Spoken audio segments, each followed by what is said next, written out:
അച്ഛൻ്റെ നേട്ടത്തിൽ അഭിമാനിക്കുന്നോ? പറയൂ.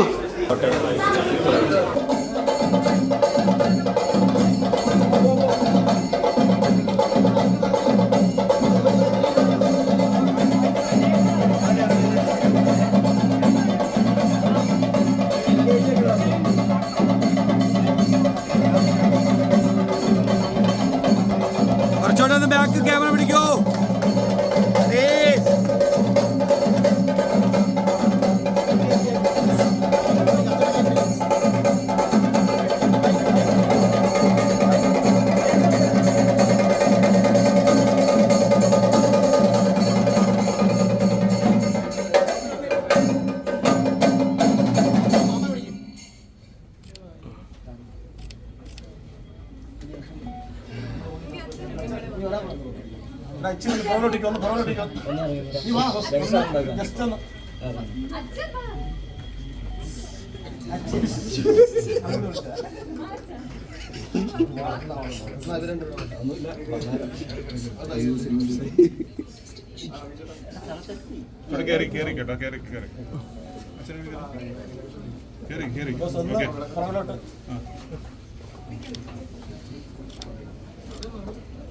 എല്ലാവരും കൈകൊട്ടി.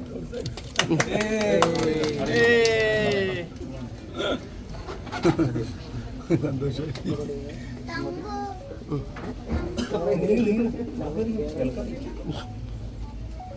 ചേട്ടാ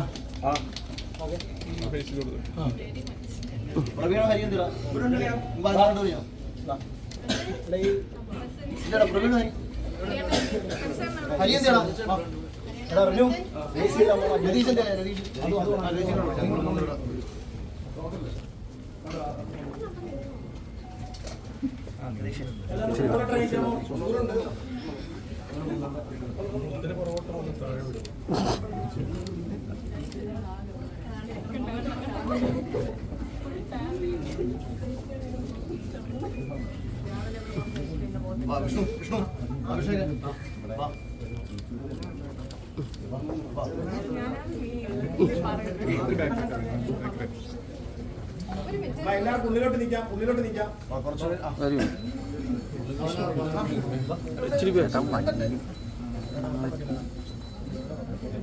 ആ സെറിയിലെത്തിയല്ലോ. നിങ്ങളെ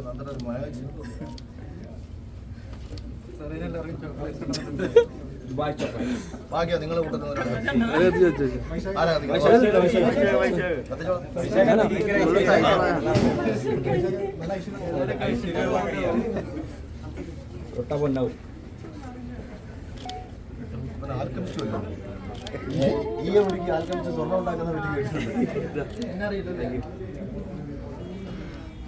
ആ അപ്പൊ എന്നാ എല്ലാവരും ഐശ്വര്യ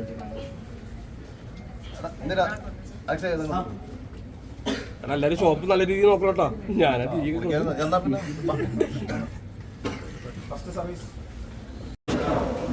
പിന്നെ ഞാൻ പറഞ്ഞു ശരി, അങ്ങനെ ഒന്നെങ്കിൽ മാനേജർ നമുക്ക് ഒരുമിച്ച് ചെയ്യാം.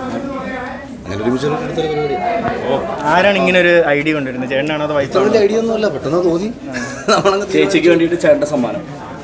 അങ്ങനൊന്നും ഇല്ലടാ. ഞാൻ പറഞ്ഞത് ഇപ്പം അവള് രാവിലെ ഞാൻ ഒരു 10 മണി തൊട്ട് വൈകുന്നേരം ഒരു 4 മണിയുടെ സമയം ഇവർ വെറുതെ ഇരിക്കുകയല്ലേ, അത് കുറച്ചുകൂടെ എഫക്റ്റീവ് ആക്കാൻ ഞങ്ങൾക്ക് ഇവിടുന്ന് ഒരു 1.5 കിലോമീറ്റർ വീട്ടിലേക്ക്. അങ്ങനെ ഒരു പ്ലാനിലാണ് നമ്മൾ ചെയ്യുന്നത്. എന്ത് മസാജാണ് നിനക്ക് വേണ്ടത്? Special massage. നിനക്ക് ഫേസ് മസാജ്, പെഡിക്യൂർ, ഇങ്ങനെയുള്ള പരിപാടികളൊക്കെ ഉണ്ട്. എങ്കിലും നമുക്കിത് അഫോർഡബിൾ ആയിട്ടുള്ള രീതിയിലാണ് എങ്ങനെയാണ് ടാർഗറ്റ് ചെയ്തേക്കുന്നത്? നോർമലി ഇപ്പോഴത്തെ എല്ലായിടത്തെയും ഒരു മീഡിയം ഒരു ലക്ഷറി ലെവലിൻ്റെ അതിനെക്കാട്ടി നമ്മളൊരു താഴത്തുള്ള റേറ്റിൽ തന്നെ ആയിരിക്കും നമ്മൾ ചെയ്യുക. പിന്നെ റേറ്റ് അല്ല ആൾക്കാരുടെ പ്രശ്നം, നല്ല സർവീസ് കൊടുക്കാൻ കഴിയുക എന്നുള്ളതാണ്. നല്ല സർവീസ് കൊടുത്താൽ റേറ്റ് തരാൻ അവർ തയ്യാറാണ്. ഇതുവരെയുള്ള നമ്മുടെ സ്റ്റാഫുകളൊക്കെ അത്യാവശ്യം നല്ല സ്റ്റാഫുകളെയൊക്കെ നോക്കിയിട്ടാണ് എടുത്തേക്കുന്നത്. ഇനി എന്തെങ്കിലും ആൾക്കാർക്ക് ഒരു നെഗറ്റീവായിട്ട് അനുഭവം ആരിൽ നിന്നെങ്കിലും ഉണ്ടായാൽ 100% അത് പരിഹരിക്കാനും അത് എടുക്കാനുമുള്ള ഒരു അവസരം എന്നെ അറിയിക്കാൻ ഞാനത് ചെയ്യും, തീർച്ചയായിട്ടും ചെയ്യും. ടോട്ടൽ എത്ര സാറ്റിസ്ഫായിട്ടാണ് നമ്മളിത് ചെയ്തത്. ഭയങ്കര ചുരുങ്ങിയ സമയം കൊണ്ടാണ്. ഞാൻ കണ്ണൂർ പടത്തിൻ്റെ ഷൂട്ടിലായിരുന്നു. ഞാൻ വന്നിട്ട് ഒരാഴ്ച ആയുള്ളൂ. ആ ഒരാഴ്ച സമയം കൊണ്ടാണ് നമ്മൾ ഇനാഗുറേഷൻ ഡേറ്റ് എടുത്തത്. കാരണം എനിക്കിനിപ്പോൾ 2 ദിവസം കഴിഞ്ഞാൽ 4-ാം തീയതി എനിക്ക് കൊട്ടാരക്കര ഇനാഗുറേഷൻ ഉണ്ട്, 8-ാം തീയതി ഇവിടെ കൊച്ചിയിൽ എനിക്ക് മറ്റുള്ളവരുടെ സാധനം. അങ്ങനെ കുറേ പരിപാടി. പിന്നെ ഞാൻ കുറേ തിരക്കാം. എന്തായാലും വന്നിട്ട് ഒരുപാട് ബ്രോ, അഖിലേട്ടൻ്റെ ഷോപ്പിൻ്റെ ഉദ്ഘാടനമാണ്. അപ്പം എങ്ങനെയുണ്ട് വന്നിട്ട്? ഇത് റെക്കോർഡ് ചെയ്ത് തുടങ്ങിയാ വന്നിട്ട് എന്താ അടിപൊളിയായിട്ടുണ്ട്. പുള്ളി എന്താ പറയുക, കഴിഞ്ഞ വർഷം ഈ വർഷമൊക്കെ ആയിട്ട് പുതിയ പുതിയ സക്സസ്സും കാര്യങ്ങളൊക്കെ ആയിട്ട് നോക്കിക്കൊണ്ട് പോയിക്കൊണ്ടിരിക്കുകയാണ്. പ്രോപ്പറായിട്ട് എനിക്ക് ഫുള്ള് കാണാൻ പറ്റില്ല, പക്ഷേ അടിപൊളിയായിട്ടുണ്ട്. ഈ ഒരു ഏരിയയിൽ ഒരു ഭയങ്കര എന്താ പറയുക, ഭയങ്കര ക്ലാസി ലുക്കുണ്ട്. പിന്നെ ഇപ്പോൾ അവിടെ മറ്റേ പരിപാടി എന്താ പറയണത് ചെയ്തുകൊണ്ടിരിക്കുക ഫസ്റ്റ് ഇത് ചെയ്തുകൊണ്ടിരിക്കുകയാണ്. ഇതേതേ മകളാണ്, മകൾക്ക് എന്താ പറയാനുള്ളത്? അച്ഛൻ്റെ ഈ ഒരു അവസരത്തിൽ അഭിമാനിക്കുന്നോ? അച്ഛൻ്റെ ഈ നേട്ടത്തിൽ അഭിമാനിക്കുന്നോ? പറയൂ. അഭിമാനിക്കുന്നു എന്ന് പറ. അഭിമാനിക്കുന്നു. വേറെ മറ്റു വിശേഷം എൻ്റെ ഒരു ഇപ്പം ഞാൻ ചെയ്തൊരു വെബ് സീരീസ് ഇറങ്ങിയിട്ടുണ്ട്. സൈന പ്ലേ എന്ന് പറഞ്ഞ പ്ലാറ്റ്ഫോമിലാണ്. ഹാപ്പി ജേണി എന്നാണ് അതിൻ്റെ പേര്. അതാണ് ഇപ്പോൾ പുതിയ വിശേഷം. അഖിലേട്ടനായിട്ട് ബിഗ് ബോസിന് ശേഷം നിങ്ങൾ കോൺടാക്ട് ഉണ്ടോ? പരിചയമില്ലെങ്കിൽ ഞാൻ വരുമായിരുന്നു. ബ്രോ എന്താ ചോദിക്കണത് ബ്രോ? അതുകൊണ്ടല്ലേ ഞാൻ വന്നത്. എന്താ പുള്ളിയുടെ സലൂണിൽ വന്നിട്ട് എന്നോട് ചോദിക്കാം അഖിൽമാരായിട്ട് ബന്ധമുണ്ടോന്ന്. ഇല്ല ജസ്റ്റ് എന്തെങ്കിലും മെയിൻ്റനൻസ് പോലെ എന്തെങ്കിലും ചെയ്യുമായിരിക്കും. അതല്ലാണ്ട് താങ്ക് യു. നോക്കാം നമുക്ക്. Thank you. ഇല്ല ഞാൻ ഇല്ല നമ്മൾ ഇൻവൈറ്റ് ഒന്നും ചെയ്തിട്ടില്ല. ഇൻവൈറ്റ് ചെയ്താലും നമ്മൾ പോകാറില്ല, പോകാൻ താല്പര്യമില്ല. അവർ വിളിച്ചിട്ടില്ല, നമ്മളത് വിട്ടു. ആ ഇഷ്യൂ നമുക്കത് ചെയ്തിട്ടില്ല. എല്ലാ സീസണിലെ കണ്ടസ്റ്റൻസിനെ വെച്ചിട്ടാണ് ഇപ്പോൾ തുടങ്ങിയിട്ടുള്ളത്. ചരിത്രത്തിൽ ആദ്യമായിട്ടാണ് മലയാളത്തിലാണ് സ്റ്റാർട്ട് ചെയ്യുന്നത്. പറഞ്ഞിട്ടുണ്ടായിരുന്നു എല്ലാവരും ഇൻവൈറ്റ് ചെയ്തിട്ട്. അത് ചുമ്മാ കള്ളമാണ്. എൻ്റെ ഫ്രണ്ട് വന്നിട്ട് പച്ചയ്ക്ക് കള്ളം പറഞ്ഞാൽ എന്നെ ആരും വിളിച്ചിട്ടുമില്ല, സംസാരിച്ചിട്ടുമില്ല. എനിക്കറിയാവുന്ന ഒരുപാട് പേരുണ്ട് അതിൽ, പക്ഷെ അവർ വിളിച്ചിട്ടില്ല. എനിക്കതിൽ പരാതിയൊന്നുമില്ല. ഞാൻ ഇതുവരെ അതിനെക്കുറിച്ച് സംസാരിച്ചിട്ടില്ല. അവർ വിട്ടു. അത് നമുക്ക് വലിയ ഇഷ്യൂ ഒന്നുമില്ല. അത് എനിക്ക് ചിലപ്പോൾ നിങ്ങളുടെ റിപ്പോർട്ടേഴ്സിൻ്റെ മുന്നിൽ പറയാൻ വേണ്ടി ചെയ്തതായിരിക്കാം. പക്ഷേ എന്നെ ആരും ഇൻവൈറ്റ് ചെയ്തിട്ടില്ല. എനിക്ക് വേണമെങ്കിൽ വെല്ലുവിളിക്കാം.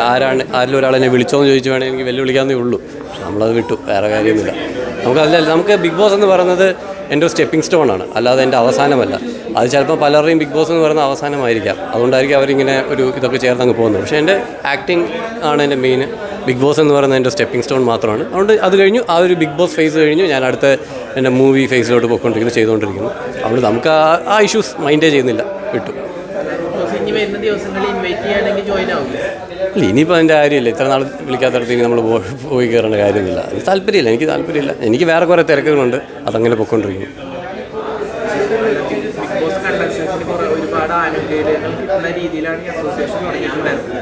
എനിക്ക് തോന്നുന്നില്ല അതൊക്കെ അങ്ങനെ തന്നെയാണോ പോകാൻ പോകുന്നതെന്ന്. അതൊക്കെ ചുമ്മാ ഒരു പ്രഹസനം മാത്രം, ചില ആൾക്കാരുടെ ഒരു താല്പര്യത്തിന് വേണ്ടി മാത്രം നടത്തുന്ന സാധനം, അല്ലാതെ ഒന്നുമില്ല. അതുകൊണ്ട് എനിക്കും താല്പര്യമില്ല, വിട്ടു. ഒരു ജെന്യുവൻ ഇതാണെന്ന് എനിക്ക് തോന്നിയിട്ടില്ല. അതുകൊണ്ട് ഞാനതിൽ കാര്യമാക്കാൻ പോയിട്ടില്ല.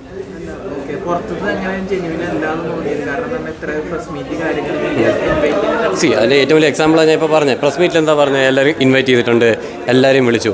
ഞാൻ ഇവിടെ ഇപ്പോൾ ഇത്രയും ക്യാമറ ഉണ്ട്, ഞാൻ പറയുന്നുണ്ട് എന്നെ വിളിച്ചിട്ടില്ല. അതിപ്പോൾ എനിക്ക് വിളിക്കണമെന്നും ഇല്ല. അത് ഞാൻ വിട്ടു. അത് ഞാൻ അതിന് മുമ്പും ഈ പ്രസ് മീറ്റ് മുമ്പും ഞാൻ നമ്മുടെ ഫിറോസ് എന്ന് പറഞ്ഞ പുള്ളിയുടെ പേര് തോന്നുന്നു, ആ പുള്ളിയോട് ഞാൻ സംസാരിക്കുകയും ചെയ്തു. നമ്മളൊന്നും ഇൻവൈറ്റ് ചെയ്യത്തില്ല അല്ലയോ എന്ന് പറഞ്ഞ് തമാശയ്ക്ക് നമ്മൾ പറഞ്ഞു വിടുമല്ലോ. അങ്ങനെ ഞാൻ തമാശയ്ക്ക് പറഞ്ഞു വിട്ടു.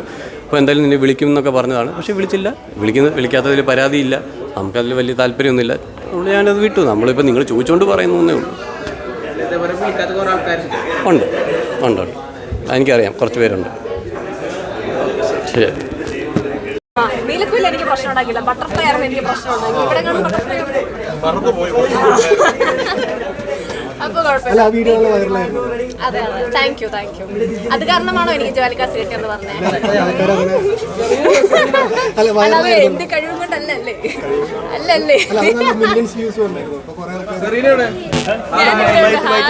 ഹലോ, ഞാനൊന്നും പറയുന്നില്ല. എങ്ങനെയുണ്ട് നിങ്ങൾക്ക്? സലൂൺ ഇഷ്ടപ്പെട്ടോ? സലൂൺ അടിപൊളിയല്ലേ? സൂപ്പർ ആയിട്ടല്ലേ? എല്ലാവരും വരണം, നിങ്ങളുടെ എല്ലാവരുടെയും ഫാമിലീസും വരണം. ബ്ലൂ ബേർഡും യെല്ലോ ബേർഡും ബ്ലാക്ക് ബേർഡ്സും എല്ലാം വരണം. വരത്തില്ലേ? തിരിച്ചു പോവോ? പെട്ടെന്ന് തന്നെ പോകും. മറ്റന്നാൾ പോകും. ദുബായിൽ ക്ലൈമറ്റ് എങ്ങനെയാണ്? അത് ഗൂഗിളിൽ സെർച്ച് ചെയ്താൽ മതി. ഞാനൊന്ന് നോക്കട്ടെ, നോക്കിയിട്ട് പറയാം. ഇപ്പം വിന്ററിലേക്ക് കിടക്കുകയാണെന്ന് തോന്നുന്നു. പക്ഷെ ദുബായ് ആയതുകൊണ്ടേ ചില ആൾക്കാരെ പോലെ നമുക്ക് പറയാൻ പറ്റത്തില്ല. നിറം മാറും, കാലാവസ്ഥ മാറും.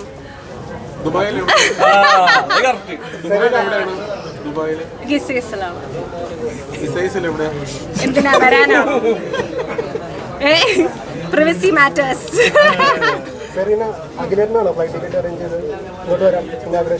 ഒന്ന് ചോദിച്ചു റീഇംബേഴ്സ്മെന്റ് വല്ലതും ഉണ്ടോന്ന്.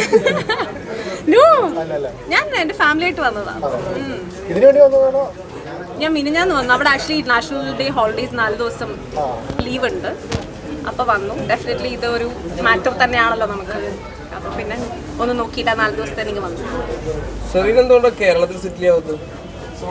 അതിപ്പോൾ എൻ്റെ പേരൻസിനോട് ചോദിക്കേണ്ടി വരും. പണ്ട് കാലത്തെ അവർ ദുബായി പോയി കഷ്ടപ്പെട്ട് പണിയെടുത്ത് ജോലി ചെയ്ത് അവിടെ ജീവിച്ചുകൊണ്ട് ഞാൻ അവിടെ അങ്ങ് ജനിച്ച് വളർന്നു. ഇവിടെ ഇഷ്ടമുണ്ടോ? ഇവിടെ നിൽക്കാനൊന്നും താല്പര്യമുണ്ടോ? നാട്ടിലോ? ഇപ്പൊ ആക്ച്വലി എല്ലാ മാസവും ഞാൻ നാട്ടിൽ വരുന്നുണ്ട്. ബിഗ് ബോസ് കഴിഞ്ഞതിന് ശേഷം ഈ 1.5 വർഷമായിട്ട് എല്ലാ മാസവും ഞാൻ നാട്ടിലുണ്ട്. 2 ആഴ്ച 3 ആഴ്ച കൂടുമ്പോൾ നാട്ടിൽ വരും. ആരാ ചോദിച്ചേ? ചേട്ടാ എന്ത് തോന്നുന്നു കണ്ടിട്ട്? പറയാൻ പറ്റത്തില്ലല്ലോ കല്യാണം കഴിച്ചു.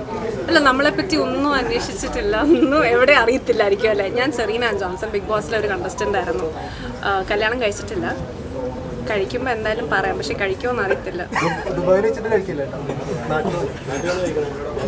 പിന്നെ എൻ്റെ കുടുംബം എല്ലാം നാട്ടിലല്ലേ, അപ്പം കല്യാണം കഴിക്കുവാണെങ്കിൽ നാട്ടിലല്ലേ കഴിക്കാൻ പറ്റും. പക്ഷെ നമ്മൾ കല്യാണത്തിൻ്റെ ഒരു മൈൻഡ് സെറ്റ് ഒന്നും അല്ല. ഇന്ന് രാവിലെ പോലും അമ്മ എൻ്റെ അടുത്ത് പറയുന്നത്, നീ കെട്ടണോ കെട്ടണ്ടിയോ? കെട്ട്, പക്ഷെ ഒത്തിരി പ്രതീക്ഷിച്ച് കെട്ടരുത് അല്ലേ അമ്മ? അമ്മ രാവിലെയും കൂടി എൻ്റെ അടുത്ത് അത് അഡ്വൈസ് ചെയ്തു. അപ്പൊ പിന്നെ എല്ലാവരും കൂടി ഇങ്ങനെ മിക്സ് അഡ്വൈസ് തരുമ്പോൾ എന്താ അമ്മ, ഞാൻ കെട്ടണോ? കല്യാണം കഴിക്കണം, പിന്നെ കല്യാണം കഴിക്കണ്ടേ? രാവിലെ എൻ്റെ അടുത്ത് പറഞ്ഞു അധികം കെട്ടണമെന്ന്. ഇപ്പൊ ഓപ്പണായിട്ട് പറയുമ്പോൾ ഇത് ചേച്ചിയുടെ അമ്മയാണ് കേട്ടോ, ലക്ഷ്മി ചേച്ചിയുടെ അമ്മയാണ്. നാട്ടിൽ നിന്ന് ഇന്നലെ വന്നു. സെറിയോ? സെറിന്നൊക്കെ ചേച്ചി പോലും എൻ്റെ അടുത്ത് സെറി തുടങ്ങുന്നില്ല. സെറിന്ന്. ഓ, സ്നേഹം കൂടിയിട്ടാ ഞാൻ ആ ബട്ടർഫ്ലൈ ആണോ എന്ന് ചോദിച്ചത്. കഴിഞ്ഞ പ്രാവശ്യം പണി തന്ന ബട്ടർഫ്ലൈ ആയിരുന്നു. ഞാൻ എന്നിട്ട് തിരിച്ച് കമന്റ് ഇട്ടതൊക്കെ പുള്ളി അങ്ങ് ഡിലീറ്റ് ചെയ്ത് കളഞ്ഞു. പിന്നെ ഞാൻ കമന്റ് ഇട്ടു. പിന്നെ എല്ലാവരോടും പറഞ്ഞു നോക്കണേ ഡിലീറ്റ് ചെയ്തോ. ഡിലീറ്റ് ചെയ്തിട്ട് ഇപ്പൊ അവിടെ ഉണ്ട്. ഇപ്പൊ എനിക്ക് ആ വീഡിയോ ഉണ്ടോന്ന് അറിയില്ല കേട്ടോ. ഏകദേശം 1 വർഷമായി. അയ്യോ, അത് പണിയാണ്. വീട് ഞങ്ങൾ കോട്ടയമാണ്. സെറ്റിൽ ചെയ്തേക്കുന്നത് Kakkanad flat. Okay, thank you, bye, have a good day. എല്ലാവരും വരിക, സപ്പോർട്ട് ചെയ്യുക. കാക്കനാട് സൺറൈസ് ഹോസ്പിറ്റലിലെ നേരെ ഫ്രണ്ടിലുള്ള കറി ട്രീ ഉള്ള ബിൽഡിങ്ങിലാണ് അഖിൽ മഹാരാജ് ഫസ്റ്റ് ഫ്ലോറിൽ Akhil Maharaj Terra family salon. Do come support, avail all the services, enjoy, relax, come with your family, friends എല്ലാവരുമായിട്ട്. അപ്പം കുറേ ഇനോഗ്രൽ ഓഫേഴ്സും വരുന്നുണ്ട്. ഉണ്ട് ഇനോഗ്രൽ ഓഫേഴ്സ് ഒക്കെ വരുന്നുണ്ട്. ആരോട് ചോദിക്കണം. അതെ അതെ. സന്തോഷം തോന്നുന്നു, കുഴപ്പമില്ലാതെ പോകുന്നു. അഖിലേട്ടൻ പറയുന്ന ചേച്ചിക്കുള്ളൊരു ഗിഫ്റ്റ് ആണെന്നാണ് പറയുന്നത്. അതെ, ഞാൻ ഇങ്ങനെ വീട്ടിലിരിക്കേണ്ട എന്നൊരു രീതിയിൽ തുടങ്ങി വെച്ചത്. അങ്ങനെ ചേച്ചിക്ക് ബിസിനസ് ചെയ്യണമെന്ന് പണ്ടേ താല്പര്യം ഉണ്ടായിരുന്നു? എല്ലാവരും ഈ ഒരു സലൂണിലേക്ക് നോക്കാനുള്ളൊരു ഇതെന്താണെന്ന് വെച്ചാൽ പെണ്ണുങ്ങളാകുമ്പോൾ കൂടുതലും ക്ലോത്ത്, ഡ്രസ് മെറ്റീരിയൽ അങ്ങനത്തെ ബിസിനസ് നോക്കാം. എന്തുകൊണ്ടാണ് ഈ ഒരു തിരഞ്ഞെടുക്കാൻ കാരണം? സുന്ദരി ആയതുകൊണ്ടാണോ? അല്ല, സൗന്ദര്യം കുറഞ്ഞു പോയോണ്ട് സലോണുണ്ടായി. അതെ. ഈ മക്കളുടെ കാര്യമൊക്കെ എന്തോ ഈ ജോലി കാര്യങ്ങളൊക്കെ ആയിട്ട് ഒരു ബിസിനസ് വുമണായി മാറി മക്കൾ കാര്യങ്ങളൊക്കെ ആയിട്ട് അമ്മേച്ചനുണ്ടാവുമോ? ഇല്ല, ഞാൻ എല്ലാം ഹാൻഡിൽ ചെയ്യും. എല്ലാം ഹാൻഡിൽ ചെയ്യും. ഈ പച്ച പെയിന്റ് അടിക്കാനുള്ള ഐഡിയ? പച്ച പെയിന്റ് കണ്ണിന് നല്ല സുഖമല്ലേ? കണ്ടില്ലേ? ഇഷ്ടമായില്ല? നല്ലതാണ്. ഇങ്ങനെ ഡിസൈനിങ്ങിലൊക്കെ ചേച്ചിയുടെ ഒരു ഇൻവോൾവ്മെന്റ് ഉണ്ടോ? നമുക്ക് ഞാനും അണ്ണനും എല്ലാവരും നമ്മളെല്ലാവരും ഡിസ്കസ് ചെയ്തൊരു കാര്യം. സ്ത്രീകൾക്ക് വേണ്ടിയിട്ട് എന്തൊക്കെയാണ് പുതിയതായിട്ട് കൊടുന്നേക്കുന്നത്? നമ്മുടെ ഓഫറുകൾ എന്തെങ്കിലും ഉണ്ടോ ഉദ്ഘാടനം പ്രമാണിച്ചുള്ള? പറയാം, അതൊക്കെ പറയാം. അപ്പം നമ്മളൊന്നും ഇതാക്കി വെച്ചിട്ടില്ല. ഇങ്ങനെ ഒരു ഐഡിയ പറഞ്ഞപ്പോൾ അഖിലേട്ടൻ്റെ ഒരു പ്രതികരണം എങ്ങനെയാണ്? അഖിലേട്ടനാണ് പറഞ്ഞത്. അഖിലേട്ടൻ്റെ ഐഡിയ ആയിരുന്നു. ഓക്കെ, എന്തായാലും എല്ലാവിധ ആശംസകളും നേരുന്നു. തുടർന്ന് ഒരുപാട് ശാഖകൾ ഉണ്ടാവട്ടെ. കുട്ടികളൊക്കെ എന്താ പറയുന്നത്? കുട്ടികളൊക്കെ ഹാപ്പിയാണോ? ഇങ്ങനെ അവരോട് ചോദിക്കും. ചേച്ചി ഒന്നുമില്ല ചേച്ചി.